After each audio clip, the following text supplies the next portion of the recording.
conversation where the real ones talk. From the heart of the nation, we all take that walk. Through the fire, through the facts, we don't hold back. It's the big conversation. To the big conversation. Thank God it's Friday. It's time to wrap up the week with another engaging conversation. So stop searching for something to watch. You have landed in the perfect spot. And as usual, we kick off with the newspaper headline segment. We'll be discussing some real Nigerian issues. Then we'll move to the big conversation. We'll be talking about why strangers often support more than family, at least at the beginning. Is it jealousy, familiarity, fear, or simply human nature? So get ready for a great show. It is the big conversation with these fabulous ladies at the table today. Welcome back, Caltha. Hello, everybody. We have missed you. Your fans have missed you. It's good to have you back at the table. Yeah, I've missed being here too. Awesome, awesome. I know you've been busy. Busy lawyering. Honestly. And hey, God, I beg. I'm in the middle of 3 lawyers today. Guys, oh my goodness, what am I going to do? No, all right. Take it easy on you. Which is, thank you. Thank you very much. Thank you very much. Thank you very much. Okay, we're going to start with your headline, Nancy. Okay, so I hope everyone is listening because Yes. this is for those of you who have cars. Go and buy fuel. Okay. Oh, okay. But my headline is from the Vanguard, and it says petrol to cost more as crude oil price rises further. So on the heels of upward adjustments in the pump price of petrol 3 days ago, Nigerians may face another round of increases following a sustained rise in crude oil prices on the international market. Now, I've always wondered why petrol in Lagos is more expensive than petrol in Ibadan. So this is like, Is it more expensive? yes, Oh, really? usually. So I buy here, maybe I'm thinking, oh, if I get to Lagos, I'll buy for less. But then when I get to Lagos, it's more expensive. So I always prefer to come back to buy petrol here. But like 2-3 days ago, I'd been seeing petrol at 639, sorry, 739, 750. So I'll buy. I didn't buy. They didn't decide to buy because I was coming back to Ibadan the next day. They went to the pump. I even thought that the driver was lying. Went to the pump and then it jumped by 100. Wow. Oh. So it went from 759, 740 around that to 850, 840. And at the time I was wondering, okay, why did like the increase we've been seeing is usually between 20, 30, 40, but now like a whole 100 naira. Yeah.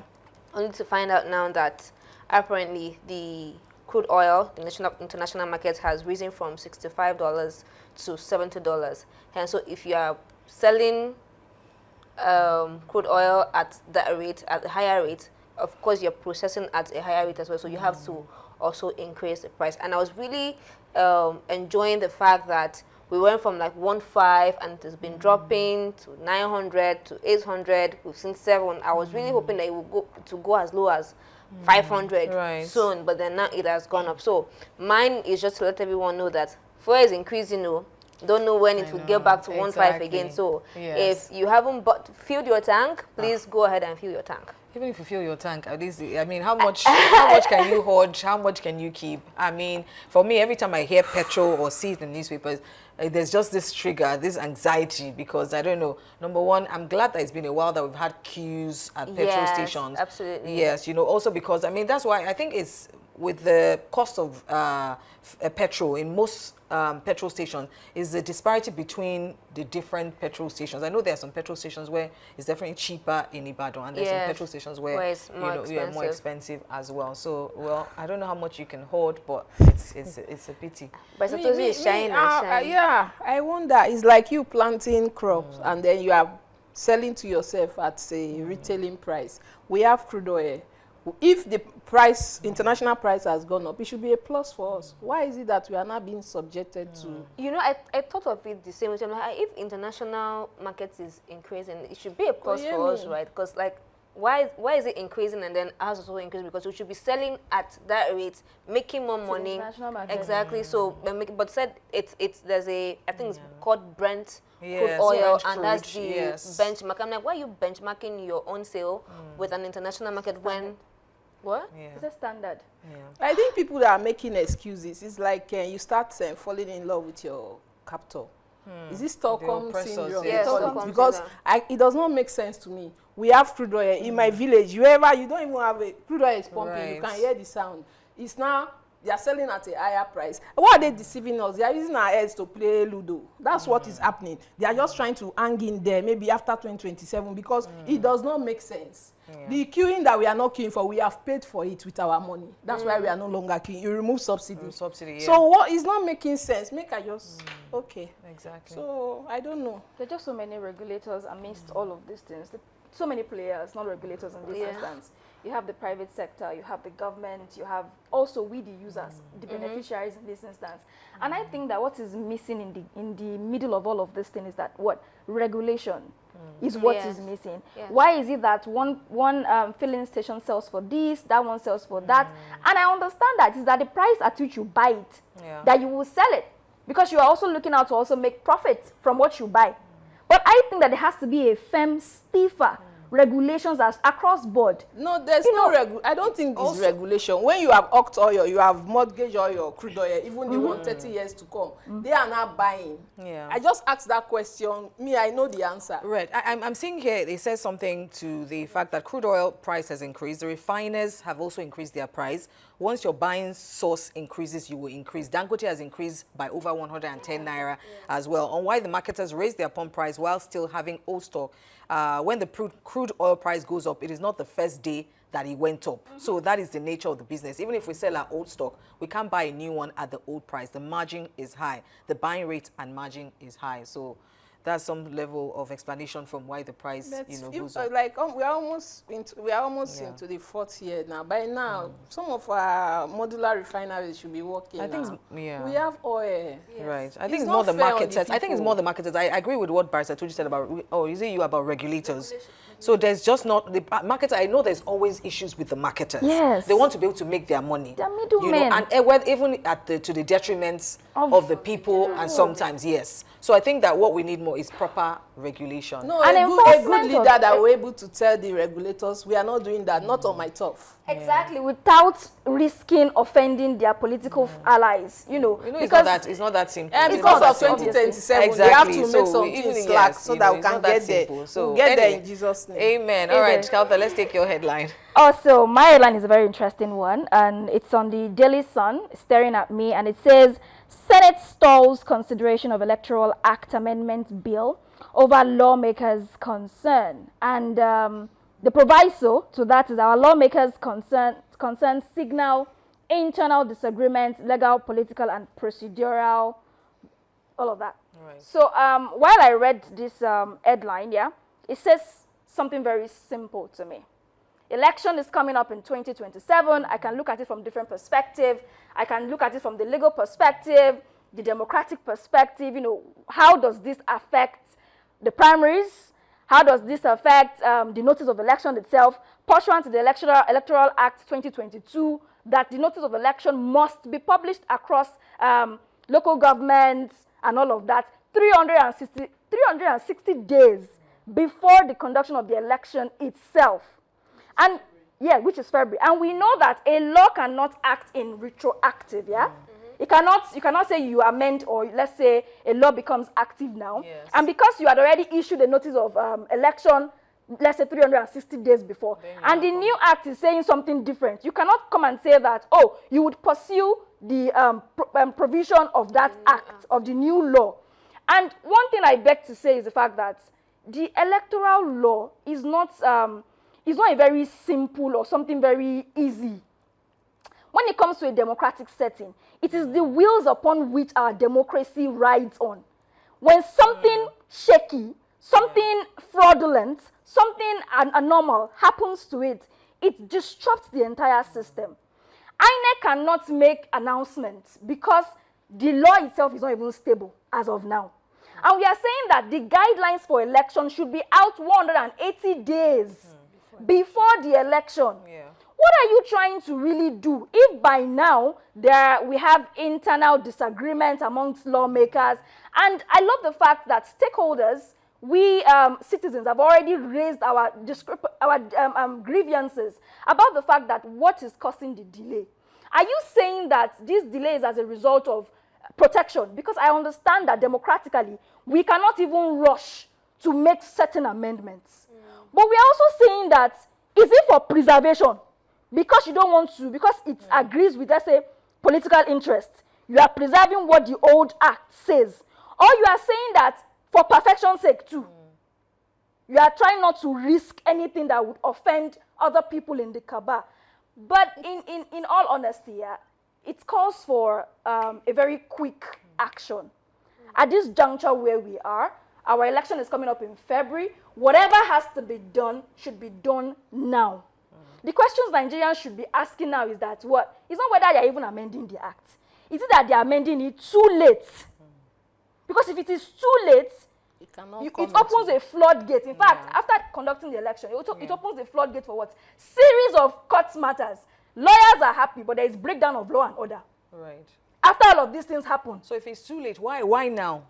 Why now? What is the motive behind this? That is what we cannot even decipher internally. It's on the floor of the Senate. No, the motive is for us to go ahead with the law as it is now. Electoral Act 2022. Yes, because if it is time for tax law reform, see how they already passed the law. When it was time to change the national anthem, before we say Jack Robinson, 2 weeks, they've changed it. Yes. So there's a motive, and there's a part of it that says that who has the power to appoint the head of the commission? Yeah. Now, you cannot be a judge in your own matter.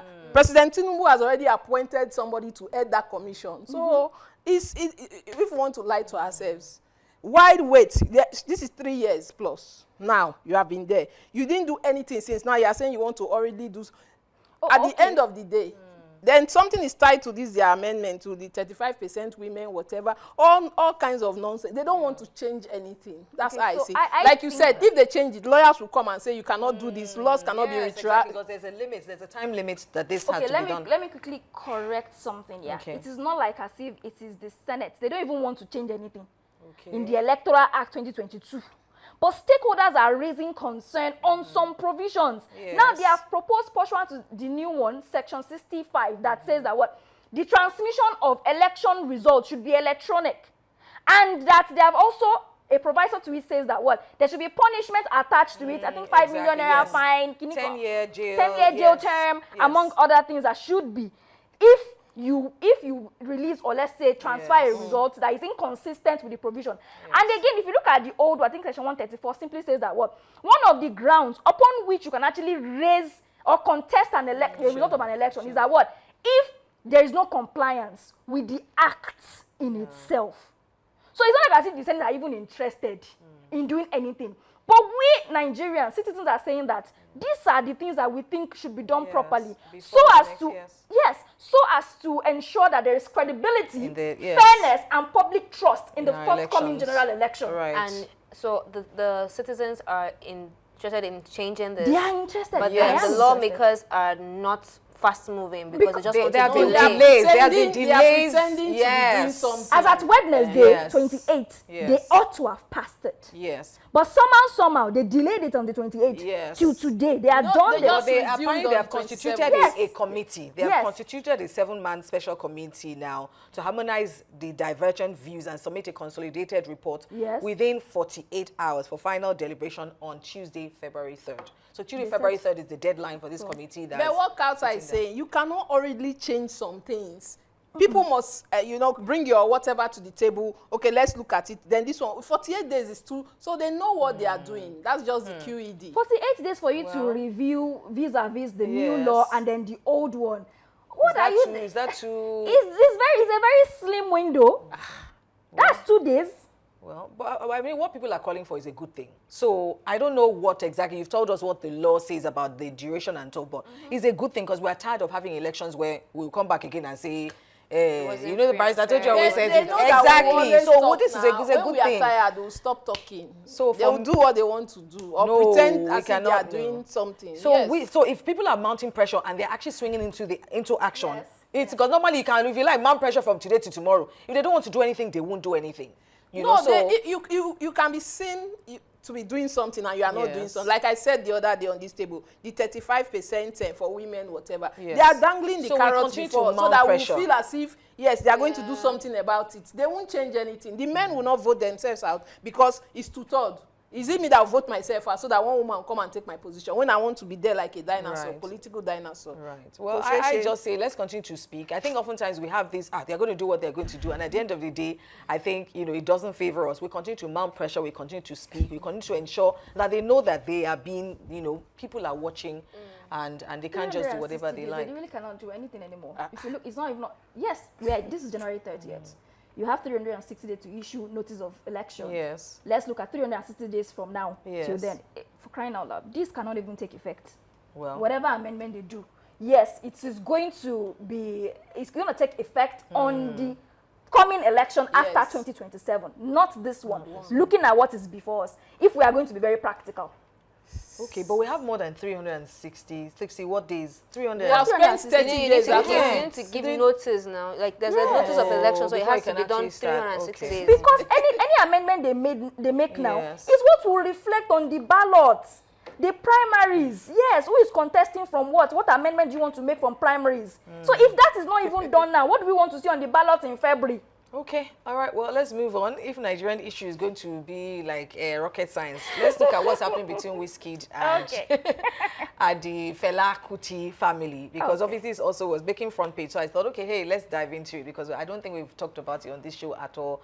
I don't know how many people know the genesis of this feud between Seun Kuti and Wizkid fans. I'll say Wizkid fans, because I think it was more about it. Wizkid didn't get involved until I think Seun Kuti started throwing some jabs. And, it calls to question, I don't want to say the younger generation, how we tell our history, because if the younger generation really do think that you can, I know Wizkid has done a lot of great things, kudos to him. But I mean, Fela Kuti is not just a musician. He was an activist. He did so many amazing things. And I think that for them to pitch them against each other in this way, it really just denigrates the name and, the legacy of Fela Kuti in some way. And I think maybe younger people need to be taught history enough to know that you can have your words, you can say your faith is the greatest, but to pitch them against, put them against someone that's looking at you in a very funny way. Why? Because we have a dissenting because you are Gen Zs now, so No, I don't expect you. no. And what is your dissenting view? Wait, first of all, I'm not even Gen Z. Oh, that's okay. one. Well, you're And close to, you're almost Gen Z. Secondly, How I are don't you even Gen think Z? that. I'm not. Oh, you're not either. I don't even think Really? that they were Yes. pitched against each other. other. That's not the Okay, story. that is the story. No, that's the story actually that not they the were story. saying that Wizkid is greater than Fela Kuti. No, that's How not is how that it not pitching? started. Okay, but That's that's not part how of it it. So I may started. not know how it started, but that is where it got. So that's the thing. Like, we can't say that something started a certain way Okay, and how then did somebody it now start? reacted.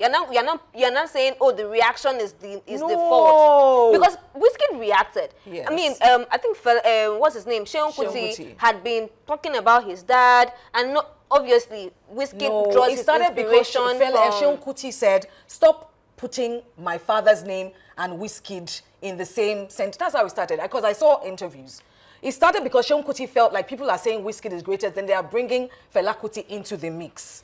That's where it started from. I think that's... And then Seun Kuti felt, I mean, why would you be putting Fela Kuti and Wizkid? If you want to say your fave is the greatest, you can say that. But stop saying that's how we started. I mean, I followed the story. Honestly, I don't even know how to even get in the midst of all of this, because it is just Seun Kuti himself desecrating his father's legacy. For crying out loud, we know it. You don't need to make a fuss about it. No, you don't know it. You don't know it. Have you seen comments? Have you seen comment? You know it, but not everybody knows it. My view is even different. Yes, so you may say you know it, but have you seen comments? So it is not you may know it, but people don't know it. So that's my thing. These men, they are existing in very different generations. Yes. Yeah. And if you seek to protect your father's legacy, I think do it rightly. Do it rightly, yeah. Wizkid is also trying to also preserve his own legacy. We'll remember both of them for different things that they've done to our young people. I, for one, I might like Fela's song, not his personality as a thing, Yes, he was an advocate, he was an activist for human rights, fundamental human rights, and all of that. But his personality as a thing, I do not agree with all his values as a person. I don't think that's what we're talking about on the table. It's an no, I'm talking about everything. I'm talking about how, because this is not the conversation. So I'm talking about how people have responded. That's what I'm saying. You may know. You may know better. You can't force people to believe what you believe about your father. You know him personally. No. No, I don't think that's what I'm But saying. let's though. hear. Let's Okay, hear. let me hear what view Barrister is this, told when you. this Yes. whole thing started, I'll blame Wizkid. He didn't read the room.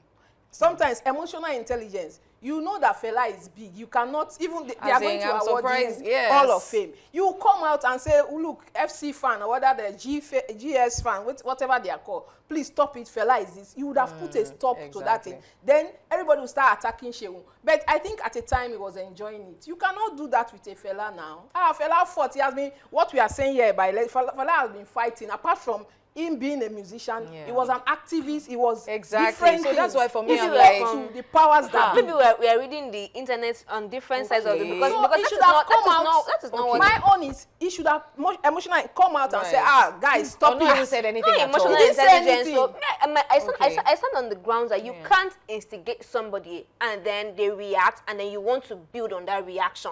Because literally what I saw Wizkid say was at some point after they kept dragging him, Said you're I'm like, greater okay, than your papa, you're a fool. no, that's not what he said. He said, okay, I don't big first papa, what do you won't do? And he said a fool. He called him a fool so that a fool at 40. He's dead. He said he He did now. was dragging him now. He That's my point. responded. I'm not even talking about. I'm talking about young people. So I'm not talking about even Seun Kuti or even Wizkid. I think that obviously if you provoke somebody enough, they will. So I don't have a problem how Wizkid responded. It's the conversations among younger people. That I'm thinking, You wow. said it now. You can't force people But to you can like educate somebody somebody, you can or educate appreciate people. somebody Let me give you or an example. idolize Yes. somebody or like somebody that exists. So, You and I can't think force young people yes. to do that. Yes, but They're you can from a different- idolize. Yes, you can idolize people, but you should different still history. You generations. should still know history. That's what I'm saying. So the essence of bringing this up is that young people, if we tell history well enough, I don't think this thing would have gone the way it did. That's what I'm just saying. Especially since If we tell history Wizkid well enough. songs, like 6 of them, he was practically copying. If we Fela. tell I think history that well we've enough. told Yes. history well enough because Really? Fela had died couple of years, how many No, decades it back? doesn't No, I'm saying matter. Plus there was I'm saying something all here. of October was Yes. collaboration in Lagos. Yes. Yes. And it was to tell Fela's history and Fela's I business. think that if we are still raising an argument about Fela now, is very, very relevant because history has been told enough, passed down enough for people to know him. We'll have this Because we are not even conversation when we're debating talking about So Nigerian not history. everybody knows him. Some of these Exactly. they don't know anything That's what about I'm saying. Fela. When you in the comment section, They don't Abi, know are we anything looking about at Fela. different things? Were you on social media? in 30 years to come. Yeah. What was in the comments that got to you? A lot of comments that were so ignorant because for me, I'm thinking, it's like apples and oranges. Somebody Apples and said oranges. he died of AIDS. That we see. Apples and oranges for me It's because part I of don't even history think. that got brought down to part So of history. well, anyway, let's move on because for me, I'm like there's a lot of ignorance, and we'll come back to this topic when we're not talking about Nigerian history and when you know that we're not telling our history enough. We're not telling our story well enough. Yeah. And that's why people come Wizkid here didn't and try. bring He should have cautioned his yes, people. we're definitely not because when I see the ignorance and I'm like, wow, okay, but.